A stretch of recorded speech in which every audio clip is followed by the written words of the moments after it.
esta segunda charla virtual que hemos preparado. En esta ocasión tenemos encargado y el placer de presentar a la doctora Sharon F de Wayne State University, que nos va a hacer su presentación, y el profesor dice que va a actuar de moderador y que va a dirigir la fiesta. For your visit, and I can. great. Spoiler alert. Okay. Okay, great. Yeah, wonderful.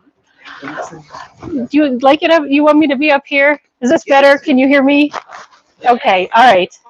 I brought some notes.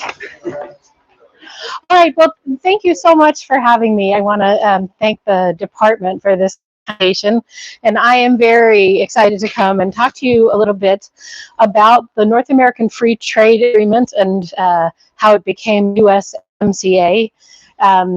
It's a topic that's fairly close to my heart because I live in Detroit, which is one of the cities in the U.S. that has felt the greatest impact of the North American Free Trade Agreement and where it was most controversial when it was first proposed. So you were all familiar a little bit with NAFTA? Is that right? Can I assume that? So what was the expansion of a global agreement on trade and start of discussions about a world trade agreement? And it was designed, at least in theory, to improve regional competitiveness by spurring growth in these three parties and to spur capital into the most questionable. And so how did we get NAFTA? The United States and Canada in 1988 had signed a bilateral trading agreement, the U.S.-Canada, which Mexico was not a part of. And in 1990, then President George W. Bush Sr., and Mexican President Carlos Salinas de Gortari started to talk about a new comprehensive free trade pact between the U.S. and Mexico and began talks. Mexico, I'll talk about that in a minute. Canada joins the talks, and eventually we get to this point where NAFTA is signed among the three countries. So the first question I want to address about the creation of NAFTA is the common impression that NAFTA was a creation of U.S. interests in trade expansion. That was an effort by the United States to advance that neoliberal model promoted by the Washington Consensus and, you know, continue doing what the U.S. tends to do, which is take advantage, right? So that is one narrative about NAFTA. But I want to invite you to think about the agency of Mexico in the creation of the agreement. So you can, I think, go to the next. So Tom Long, who is the author of a wonderful book called Latin America Confronts the U.S., Asymmetry and Influence, argues not. Now, it doesn't mean that those were not the U.S. interests in engaging in the negotiation for a free trade agreement, but it's important to know that Mexico profound of their own country's interests. So how did we get there to NAFTA from the Mexican perspective? You know, the Mexican approach to international relations with the U.S. for years, you know, had been built on a policy of desirability of maintaining its autonomy with respect to the U.S. And this was grounded in a painful loss of more than half the territory that beginning in the 1840s through a series of U.S. interventions and also agreements that were struck. Keep going. And also grounded in the, you know, Mexican reaction to U.S. intervention in their long and painful revolutionary process. So the long-ruling party of Mexico, when it came to power, based its foreign policy on the desirability of maintaining autonomy from the U.S. and defending Mexican sovereignty. And that characterized Mexican policy toward the U.S. For many, many years. In fact, Mexico sort of refused to take actions against governments that the U.S. was in conflict with, maintained relations with Cuba throughout all of the relationships with other left-leaning America. And by the 1980s, the grip of the PRI was slipping. You can go to the next slide, please. This guy won the 1988 election, but only after the round in that election went suddenly offline in the middle of the count when he was behind. So questions remain till this day about whether that election was stolen by De la Madrid in favor of Salinas. Mexico has a habit of burning the ballots a certain period of time after the votes are counted. So I don't think we'll really know about that. But liberalization had already begun before Salinas took office. De la Madrid, between 1982 and 1988, had in a way been forced to make this change. So you will remember probably from your prior studies that in the 1970s, with an oil boom, many nations in Latin America started taking on a very high level of debt, believing that growth would offset those loans. And Mexico and many other countries were using this money. Now, U.S. banks and other nationals had a role here because they were lending irresponsibly. They were really pushing a lot of capital in. So it wasn't just sort of irresponsible borrowing. It was arguably irresponsible lending, but it led to an incredible level of debt that became a crisis in the 80s when the bottom dropped out of oil prices and other commodities like coffee, their prices dropped. And Mexico kicked off a debt crisis that swept the world really, but especially the Americas in 1982 when it announced that it would not be able to service an $80 billion debt that was owed principally to U.S. commercial banks. So after that happened, Mexico declared that it couldn't pay this debt. Other countries followed, and the U.S. really panicked. They thought the banking system might collapse. Mexico, too, was in a very difficult place. So this is why De la Madrid, Salinas' predecessor, had already started a process of liberalization and turning away from the import substitution model. This turn became a totally new strategy for Mexico in terms of its foreign relations with the U.S. To what Long calls a North American strategy. Salinas, too, is Harvard educated. We'll hear a lot about how he is, in the pre, he was a technocrat rather than a dinosaur. Those are the two names given for the leadership of the pre at that time. And Salinas and his Chicago school technocratic buddies, all U.S. educated, had these ideas about liberalization and how to push it forward. But arguably, it was also a strategic decision that shaped not just economic policy, but Mexico's approach to international relations with the U.S. So this is a shift of an approach with a central goal of autonomy from the U.S. as a means of avoiding dependence, to an approach of interdependence as a means of mitigating dependence. So the idea of Mexico's being that interdependence meant that Mexico would have leverage with the U.S. So as we talk about NAFTA and MCA today, I invite you to think about whether Mexico has achieved that goal. For all we can criticize these agreements and their effects on certain sectors of society, think about whether Mexico has achieved that goal of reducing dependence by embracing interdependence. Also, Salinas didn't have that many other options. Mexico was very interested in pursuing trade relations and maybe act with Japan. And Japan had been active, continues to be active in Mexico, lot of popular opinion in Mexico. People liked the idea of increased relations with Japan.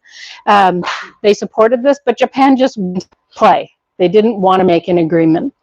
And then Salinas and some of his advisors took a trip to Europe, and they wanted to explore possibilities of closer trade relations with European countries. But what else is happening in the world in 1990?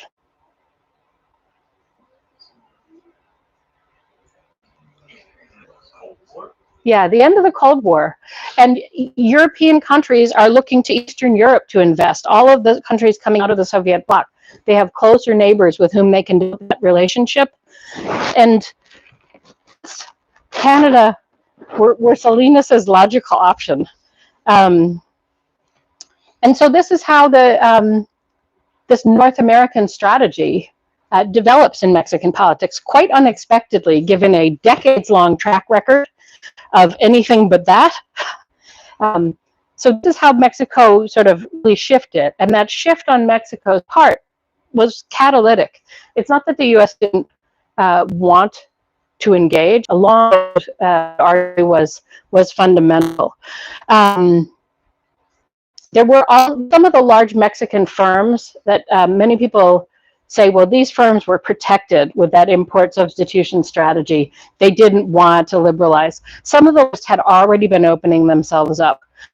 So these sort of quasi-state companies, you know, the private sector wanted to have more in private hands. So Televisa, Telmex, Banamex, all of those that are this guy. Let's look at this guy. This is former President George H.W. Bush Sr. So what was his motivation? Well, he was facing a U.S. public that was not crazy of this plan. I'll talk about that more in a minute. But his ambassador to Mexico, John Negroponte, said this about Bush's disposition to engage in these talks. Quote, "The administration really cared about the relationship. It was a bunch of Texans. They understood that that relationship was important. No one had to convince them.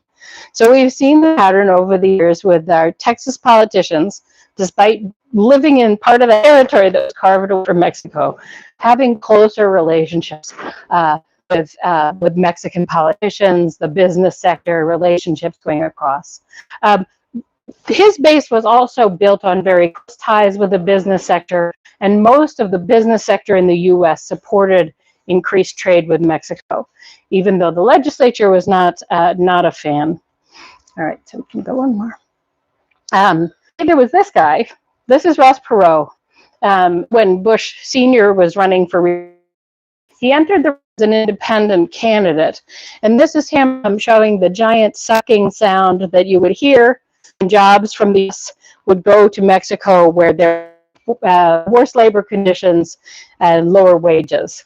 And he, in that campaign, really made it possible for Clinton to win, for the Democrats to win eventually, made it possible for Bush to lose. He took 19% of the vote, which is really quite a great deal for any third party in U.S. elections, which usually clock in, if they even get on the ballot, they're clocking in at under 1%. So 19 was a big chunk, and it was largely a bite taken out of the Republican side. So this was also going on, and this was going on.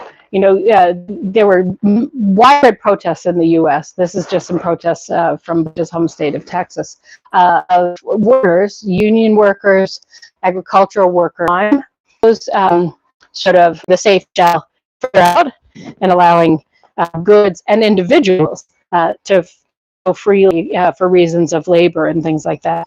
So, you know, we didn't do that. And, you know, many people view the negotiation of USMCA as a very much lost opportunity to include within the agreement provisions on climate change. Canada in the negotiations pointed out that voluntary commitments under the Paris Agreement that Canada has signed for NAFTA. So looking, NAFTA really has been to integrate and make the economies of Canada, the US, and Mexico dependent on one another, there are still some big areas that need attention. Probably from Canada and Mexico's perspective, the biggest, or one of the biggest, is the US habit of providing enormous agricultural subsidies to our farmers. From the US perspective, the US would like to have more manufacturing return, for reasons of self-sufficiency and supply chain that became clearer during the pandemic. But I invite you to think about this. What do you think? Did Mexico achieve its original goal? The question I asked you earlier. Do you still think it's a neoliberal conspiracy? What do we think? And what questions do you have? That's it. That's what I have for you. Thank you.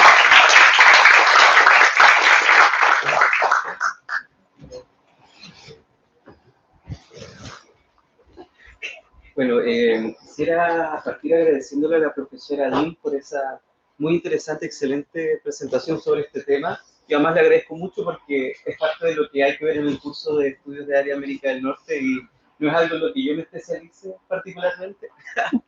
Así que el espacio que queda de hora se lo dejo a ustedes, a las y los estudiantes, por alguna pregunta que quieran hacerles sobre este tema o sobre otros temas relacionados con Estados Unidos, con México. La profesora Lynn trabaja, digamos, investiga sobre México también, así que el espacio es de ustedes para hacerle cualquier pregunta relacionada con esto que quieran hacer.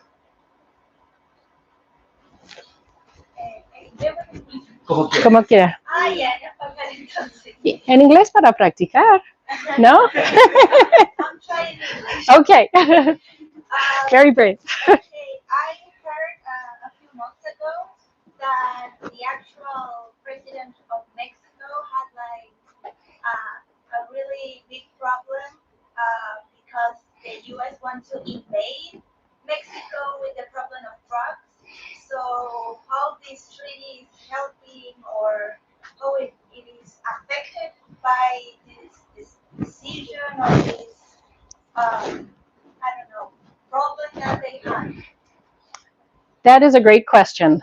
And in fact, all of these themes, the themes of the problem of drug trafficking, migration, border security, and free trade flows, they're all interconnected. So the thing that they have in common is this flow across borders. So the extra legal flow of drugs, of people, of criminals, of guns going from the U.S. to Mexico. There's extra legal flows and there's legal flows, of people, of goods, materials, and they're interconnected.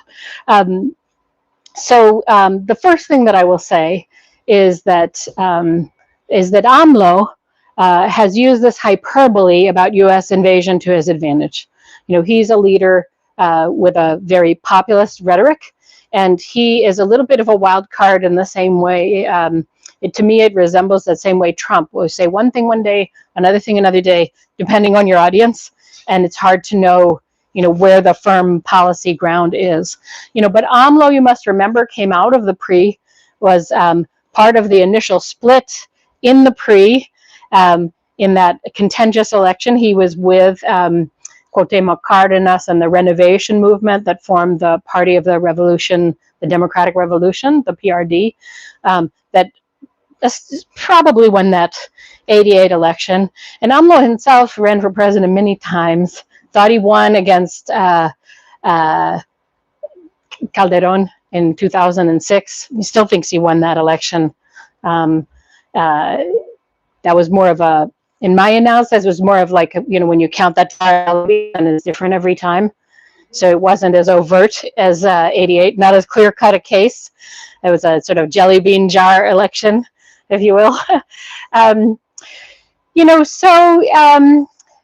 So with AMLO, I think some of those statements are politicized and, designed to mobilize public opinion. But having said that, there is a real question of what has been the impact of NAFTA on drug trafficking and the flow of drugs and the way we combat it. And I think that, there's a lot of different ways we could point to indirect impacts. So potentially, some of the rise of criminal activity is motivated by the fact that NAFTA really has seemed to be something that provides macroeconomic gains, but not, they don't trickle down. You know, so as the countryside in Mexico, you know, was forced to tighten their belts and experience sort of economic stress coming out of the 80s and into this new free trade agreement, there's an argument to be made that that pushed individuals toward criminal activity, whether it be trading in drugs or participating in trafficking or migration for economic opportunity. So as people pursued economic opportunity, it arguably pushed more people in Mexico into that area. But ultimately, what, in my analysis, what causes the rise in the problems is really the demand side. Without the demand side, the supply has nowhere to go. There's so much money in this right now that it's sort of a self-perpetuating monster. You know, it's so profitable for the higher ups and those involved. It's so risky for those who are at lower rungs of trafficking. And, you know, the incentives there are so great in terms of the financial gain that it makes it possible, you know, to pay any price to fully arm it. It's lucrative for arms manufacturers, for people trading in weapons. So it's lucrative on both sides of the border. And it's, you know, the most lucrative thing to do is to try to keep generating demand. So, you know, what could NAFTA have done about this? What could we include in agreements about this? Certainly one way to address the problem, particularly on the supply side, is through public health policy initiatives. You know, a large commitment to public health. Another strategy, one I'm personally less comfortable with, is sort of the security alternative to try to enhance security. Making better provisions for the borders, you know, to, you know, if we open up, people are afraid to open up customs, as would help the flow of goods because they're worried about the transit of illegal goods. But technological improvement in the area of cross-border relations would also be something that could be included and incorporated, because, you know, we've got to be able to do both things, to allow for free transit of goods and to screen carefully. I cannot believe that society at this point is not capable of doing that. So I'm not sure if that really gets to the heart of your question, but those are my thoughts on that question. It's really hard to tease out these interconnected inter-American relations problems that we have between the US and Mexico. One macro argument is that by becoming more interdependent and viewing ourselves more as North Americans rather than Mexicans and US citizens and Canadians, that some of that cultural piece can help resolve it if we were able to view ourselves more as a whole. But we're not there yet. Yeah. First of all, thank you so much for this talk. And my question is, what were the domestic difficulties that Canada faced during this agreement, and how the country overcame it? So I'm not as well versed in Canadian politics, but I know that Canadian agricultural sector and was very concerned, and also manufacturing areas with materials like steel. They want to make sure that they have tariff advantages with the US, but that their local industries aren't undermined. You know, the Canadian system's a little bit different. So the parliamentary system allows for a sort of a different process of negotiation. So whereas in the US, you had the sort of president against the legislature, in Canada, they're always together, you know, and so that made the political process sort of more expeditious in Canada. But I can't really give you any more, you know, I'm not familiar with any more detail of the Canadian sort of public response. They have a generally more chill reputation, right? but I know that Canadian agriculture wanted to maintain its advantages. So really what they gave up a little bit vis-a-vis the US and MCA, you know, was kind of a big deal. Yeah. In one of the previous slides, you show us the graph, them telling US imports and exports, and showed how there was a deficit. Yeah. What about the other two countries, Canada and Mexico? Did they manage to export more than they import, or not so much? I don't think so. I think everybody, well, I'm not sure about Canada. So Mexican exports increased quite a great deal, but they still import, you know, a significant amount of their goods, like I want to say in the 80% range from the United States. So, you know, this argument about the trade deficit is, it's largely sort of perceived as a straw argument. And I think the general, I think the general understanding is that Mexico has, Mexico's exports have improved more. You know, their share of exports has improved more relative to the U.S. You know, but the U.S. is still kind of winning in so many other areas that these arguments about who's doing more and less. I was looking at this, actually, I was looking at this morning, and the variation in the scholarly analysis is fairly great depending on how you set up your question and what you're counting. So some scholars are trying to account for trade in the absence of, you know, other factors that are known to move trade, and some of them are just looking at the raw numbers between the three countries. And it's a little bit difficult to parse out. But, you know, I think there's no clear answer by looking at the trade deficit for the U.S. My point there is that that's not what we want to look at to see whether we've gained from NAFTA. I think what NAFTA has done, my personal take, is that it has been an economic driver and helped us as a three-nation group to maintain competitivity on the global scale. But the way it's done it has been at sacrifice to the environment, and has also been walked at least in tandem with rising levels of inequality, or, you know, stagnation of wage levels. And so it's a model that, in my view, is increasingly showing that it can't be sustainable. Like, do I think we can pull it apart? No, absolutely not. I mean, there's just no way. It would bring production in so many sectors to a total halt. You know, we will never be able to pull it apart, or it would really be a long-term and painful process to go back and put our shell around the US, around Mexico. It was never really that firm of a shell to begin with. But we have to have the vision to make changes to it, to mitigate some of these most pernicious aspects.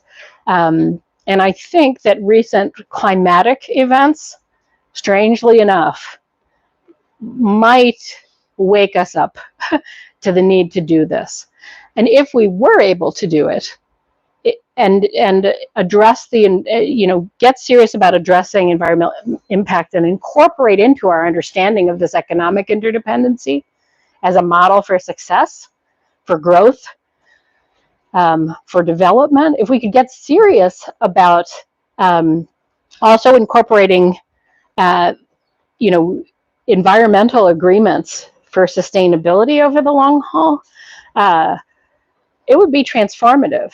And if we accompany that, you know, with attention to the problem of labor, and to the fact that, you know, NAFTA is benefiting the rich more than it's benefiting the poor in every country that's a signatory.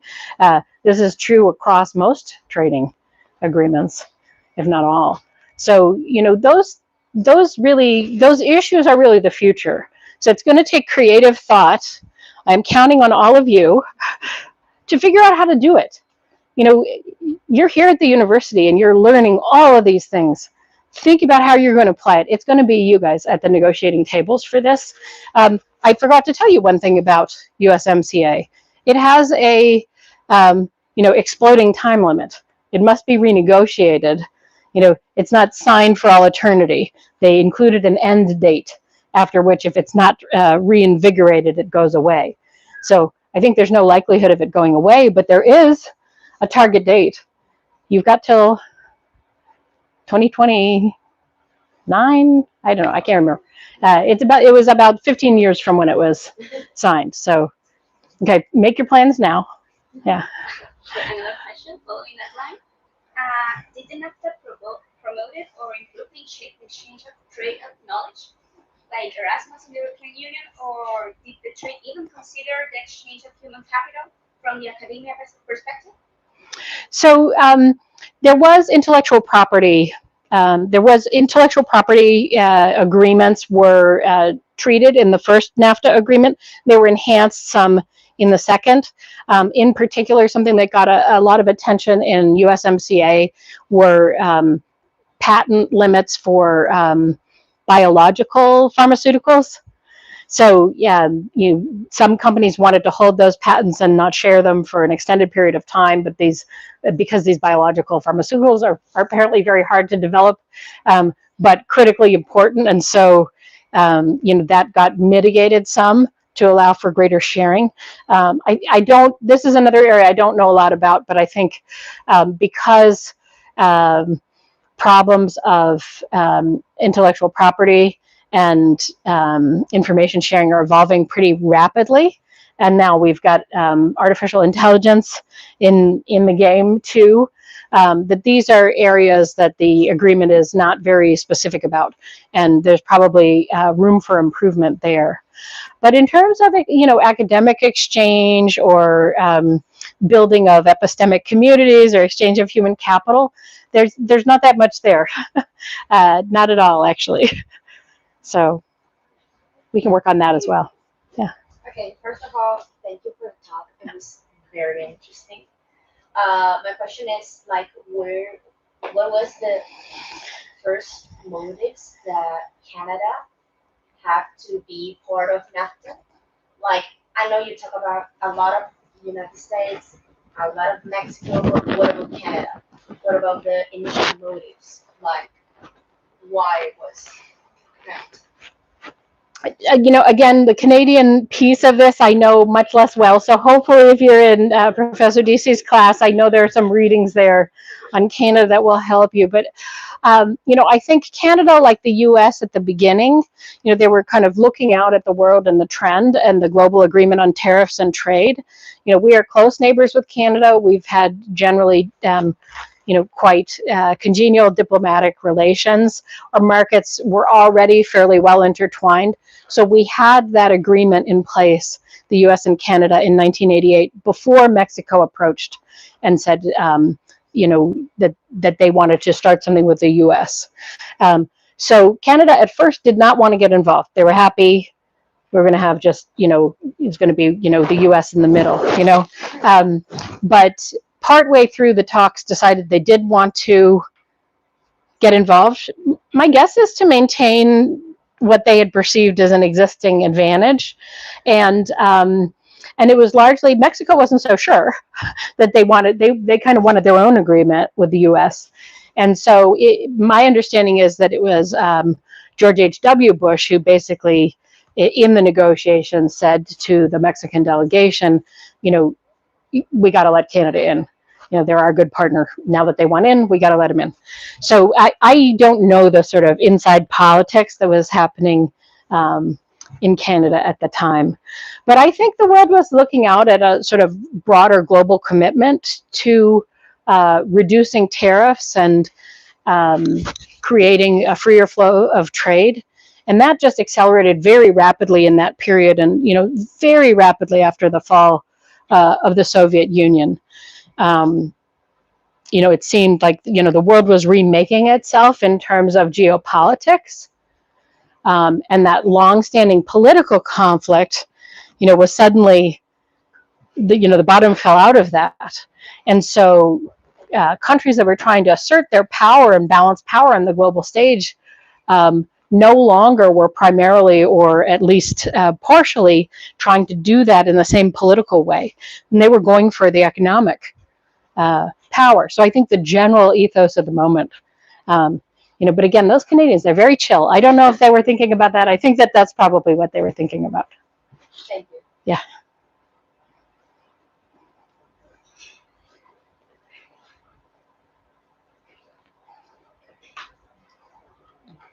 ¿Alguna otra pregunta para la profesora Lynn? Yeah. Well, I have a question, in this case about Mexico. Well, we've seen some of the impacts that this agreement has had on Mexico, but I want to know if at the moment is any interest from maybe the politicians in Mexico or the decision makers on preserving this deal? I mean, considering that this has a date to, you know, sit down again and talk about the future of this deal, is there any interest? I mean, what is Mexico discussing about this deal right now? Yeah, that's a great question. I wish I was in the room. I would like to know. What I can tell you, though, is that like many of these international relations policies, and as in the United States, you know, Mexico has been through a variety of different administrations since NAFTA was signed. You know, they had that election in 2000, which was groundbreaking, and the PRI left office. Fox came in, so from sort of the business side, it's not that surprising that Fox didn't at that point make a break with, you know, the Salinas initiative and rework NAFTA. You know, he was benefiting from it through his, you know, in his corporate life. So that wasn't very surprising. Then, you know, when Peña Nieto won in Mexico and took, you know, sort of took back the presidency, kind of hearkening back to the PRI as the sort of stable alternative, you know, that violence around the drug trade had escalated enormously under the second PAN presidency of Calderon, who sort of saw himself on a messianic mission to abolish that violence through any means necessary, and militarized the war on drugs in ways that had a horrific spillover. So Peña Nieto came back in saying he was going to be the anti-corruption president. That's another topic for another day. I'm skeptical. But also saying, you know, I want to give you back the well-being your family had under the PRI. And, you know, he was sort of hearkening back not so much to Salinas de Gortari as further into the past. But he didn't renegotiate it. And then AMLO, who had been running for president as sort of a firebrand. I actually caught one of his campaign appearances with a group of students when we were in Oaxaca, and he was all day talking about Pemex, not nationalizing it, and you know, NAFTA, you know, terrible deal. You know, he was really like, you know, workers of Mexico, we will come and, you know, get what's ours, and got into office and, you know, promptly privatized Pemex and didn't do anything about NAFTA. So you see the same thing in the U.S. You know, Clinton, who was like, "Whoa, this is terrible. We'll never do this without a labor and environmental agreement." You know, my party refuses. Pelosi held up USMCA asking for more, and they get little bits. So, you know, more power to them. But you know, administrations don't change over time on these policies. Countries, and our countries especially, are surprisingly locked in. You know, it doesn't matter what prevailing public opinion or even best interests are sometimes. There's no better example in my mind than the US failure to pass comprehensive immigration reform. There's a desire and a need for that from almost all sectors in the US, maybe not perfect agreement on what it should be, but politically it just doesn't budge. It doesn't matter who's in office. So to your question about what are the Mexican leaders doing right now, you know, if AMLO's in a room and they're talking about USMCA, they might be. If they're in that room today, what are they talking about? My guess is it's continuity, and possibly how they can spin it in the political realm. It's amazing continuity. I mean, you would hope for more movement when we elect different types of officials, but those big structural macro issues, you know, they get very path dependent. So these moments when they move, like the signing of NAFTA, that was a big move. And we've been kind of locked in by that on all sides, you know, Canada, Mexico, and the US. Not fully locked, but tied. It's going to take something big to shift, make the next shift. And boy, do I hope it's in the direction of environmental and labor mobility, environmental responsibility and labor mobility. Boy, do I hope that that's what happens next. I do not think AMLO is talking about that right now. Not at all. He does not seem to have an environmentalist bent. Yeah. Súper. Bueno, estamos en la hora, así que quisiera pedirles un aplauso para la profesora. Thank you. Les recuerdo que además el día jueves va a haber un almuerzo informal con la profesora Lynn. Ojalá se hayan ya inscrito. Si no, revisen la información para hacerlo. Ahí el tema de conversación va a ser específicamente México. Así que eso va a estar, yo creo, también muy, muy interesante. También, y esto surgió luego, tenemos la intención de conectarnos el día de mañana a la 1:30 con uno de los cursos de un colega de la profesora Lynn en Wayne State, en un curso de política global. Política global. Entonces la idea es conectarnos con un grupo de estudiantes de acá, ver un poco lo que dice el profesor Pearson. Yo creo que la lectura tiene que ver con intervenciones de Estados Unidos en Guatemala y también el escándalo Irán contra Nicaragua. Temas muy importantes para las relaciones interamericanas. Él es profesor director de nuestro centro de estudios para la paz y la resolución de conflictos. Entonces tiene una lente muy especial viendo a estos temas. Bueno, ojalá si vienen pueden charlar un poquito con los alumnos en su clase, saludarles, find a pen pal. Va a haber espacio ilimitado también para asegurarnos que podamos conectarnos, así que les enviaremos la información hoy para que se puedan inscribir, es con inscripción. Así que eso, muchísimas gracias. Gracias. Gracias.